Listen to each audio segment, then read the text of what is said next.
నియోజకవర్గం పాతపట్నం మండలంలో గల తైంబూరు గ్రామానికి చెందిన సందపు దుర్యోధనరావు కుమారుడు సందపు ద్విజ్వానంద్ 4.5 సంవత్సరాల అబ్బాయికి చెవి వినికిడి సంబంధిత సమస్యతో బాధపడుతూ వైద్యం చేయించుకునే ఆర్థిక స్తోమత లేకపోవడంతో ముఖ్యమంత్రి సహాయ నిధికి దరఖాస్తు చేసుకోగా ఆయన వైద్య ఖర్చుల నిమిత్తం ఆయనకు ముఖ్యమంత్రి సహాయ నిధి ద్వారా 5,33,624 రూపాయలు సీఎం రిలీఫ్ పత్రాలను అందించిన పాతపట్నం నియోజకవర్గ శాసనసభ్యులు మామిడి గోవిందరావు. ఈ సందర్భంగా ఆయన మాట్లాడారు.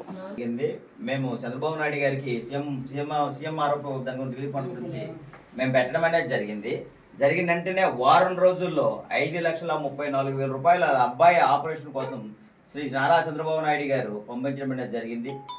వీరి కుటుంబం తరఫున మా నియోజకవర్గ ప్రజల తరఫున ఆయనకి కృతజ్ఞతలు తెలియజేసుకుంటున్నాం.